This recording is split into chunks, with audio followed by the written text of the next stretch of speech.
വിഷു മൂടിനെ കുറിച്ച് 2 വർത്താനം പറഞ്ഞ. മൂടൊക്കെ നാട്ടിലെത്തി അവസാനിപ്പിച്ചു ജന പറഞ്ഞ. നാളെ വിഷു ആണ്. പിന്നെ വിഷു സദ്യ ഉച്ചക്കുണ്ട്. നാളെ 14-ാം തീയതി പിന്നെ വിഷു സദ്യയാണ് ആരാധന. പിന്നെ 18 ഐറ്റംസിനാകെ 12 ദിർഹംസ് ഡൈനിങ്, പാർസൽ 13 റുപ്യ. അപ്പൊ നാളെ ഉച്ചക്ക് ആരാധന ഇപ്പൊ വിഷു സദ്യ കഴിക്കാൻ എല്ലാവരും വരണേ. അത് കൂടാതെ അവിടെ വിഷുവിനെ പറ്റി 2 വർത്താനം പറയാം. നാളെ എല്ലാരും സദ്യ കഴിക്കാൻ നാളത്തെ കാലത്ത് നാളത്തെ സദ്യ അവിയലും തോരനും കോലനും ഇതൊക്കെ പിടിച്ചൊരു പിടുത്തം പിടിച്ചാണ്ടേ പപ്പടവും പായസം 2 പായസമാണ്, മിസ്സാക്കണ്ട.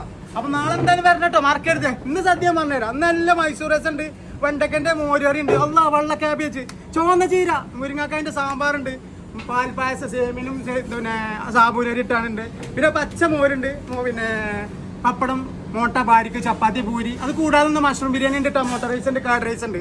അപ്പോൾ പിന്നെ നാളത്തെ വിഷു സദ്യൻ്റെ അടിയിൽ ഇന്നത്തെ സദ്യങ്ങൾ മറക്കണ്ട. ഇന്ന് ഞായറാഴ്ച കുറേയൊക്കെ ലീവല്ലേ, വേഗം വന്നോളി. നല്ല ചമ്മന്തി ഉണ്ട്, മാങ്ങന്റെ തേങ്ങന്റെ, പിന്നെ നല്ല മാങ്ങച്ചാറും ഉണ്ട്. അപ്പൊ മിസ്സാക്കണ്ട.